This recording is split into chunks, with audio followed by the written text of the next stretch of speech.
Hi guys, so we're going to start the Indian in the Cupboard. And as I read, if you are listening to this, I would like you to follow along with your eyes in the book. Please make sure you're scanning and just listen and follow along. It was not that Omri didn't appreciate Patrick's birthday present to him. Far from it. He was really grateful, sort of. It was without a doubt very kind of Patrick to give Omri anything at all, let alone a second-hand plastic Indian that he himself had finished with. The trouble was, though, that Omri was getting a little fed up with small plastic figures, of which he had loads. Biscuit tins full, probably 3 or 4, if they were all put away at the same time, which they never were, because most of the time they were scattered about in the bathroom, the loft, the kitchen, the breakfast room, not to mention Omri's bedroom. Oh, and the garden. The compost heap was full of soldiers, which, over several autumns, had been raked up with the leaves by Omri's mother, who was rather careless about such things. Omri and Patrick had spent many hours together playing with their joint collection of plastic toys, but now they'd had about enough of them, at least for the moment, and that was why, when Patrick brought his present to school on Omri's birthday, Omri was disappointed. He tried not to show it, but he was. Think about if you've ever been given a gift that you were disappointed in getting, and how did you react? Were you able to be respectful, or did you laugh? Do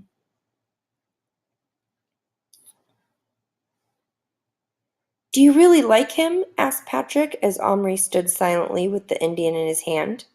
Yes, he's fantastic, said Omri, only in a slightly flattish voice. I haven't got an Indian. I know. I haven't got any cowboys either. Nor have I. That's why I couldn't play anything with him. Omri opened his mouth to say, I won't be able to either, but thinking that might hurt Patrick's feelings, he said nothing, put the Indian in his pocket, and forgot about it. After school, there was a family tea, and all of the excitement of his presents from his parents and his 2 older brothers. He got his dearest wish, a skateboard with complete with kickboard and kryptonic wheels from his mum and dad, and from his eldest brother Adale, a helmet. Gillen, his other brother, hadn't bought him anything because he had no money. His pocket money had been stopped some time ago in connection with a very unfortunate accident involving their father's bicycle.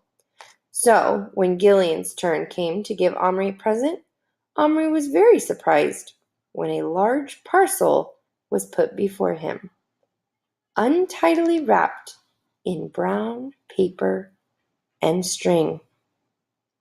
What is it? Have a look. I found it in the alley. The alley was a narrow passage that ran along the bottom of the garden where the dustbin stood.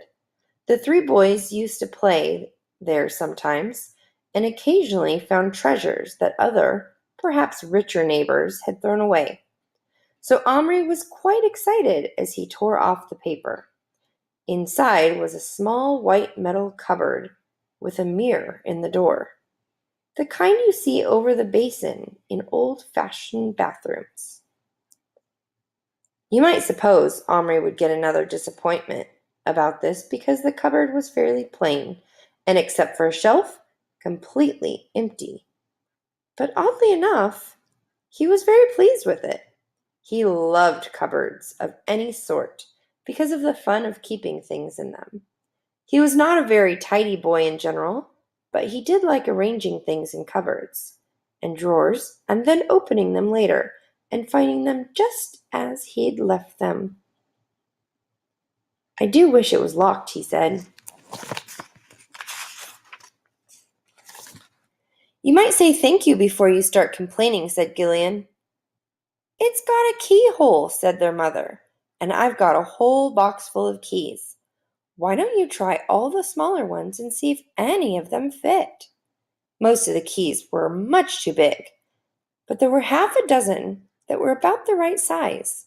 All but one of these were very ordinary. The unordinary one was the most interesting key in the whole collection, small with a complicated lock part and a fancy top. A narrow strip of red satin ribbon was looped through one of its curly openings. Omri saved that key to the last.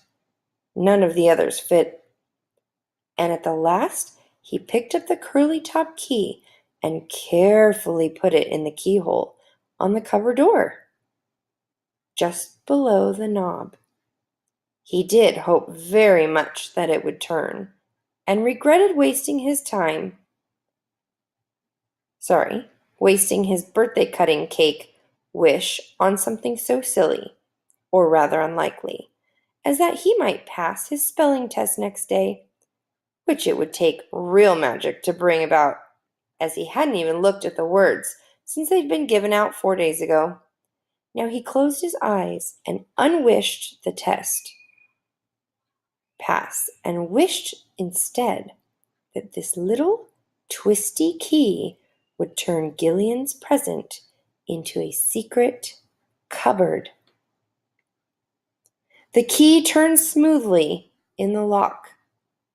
The door wouldn't open. "Hey, Mom! I found one!" Have you ever made a wish before? And did it come true? Let's see if his wish comes true. "Have you, darling? Which one?" His mother came to look.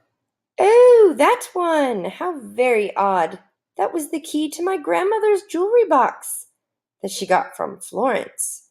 It was made of red leather, and it fell to bits at last, but she kept the key and gave it to me. She was most terribly poor when she died, poor old sweetie, and kept crying because she had nothing to leave me. So in the end, I said I'd rather have this little key than all the jewels in the world.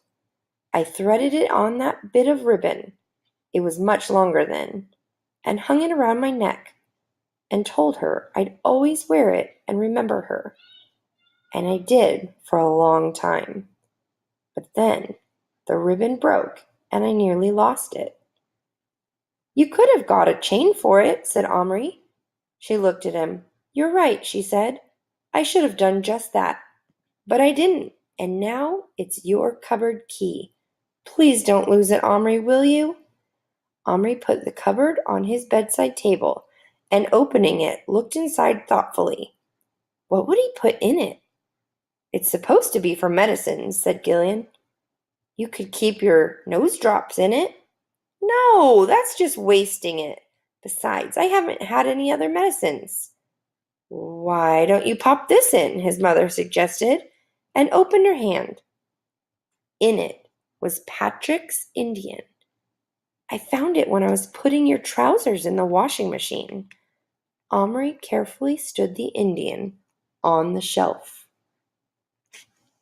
So we're going to stop there, and tomorrow we'll start again at page 7. And I want you to think tonight about what his wish was and where he got the key from and where was the cupboard from. Thanks for listening.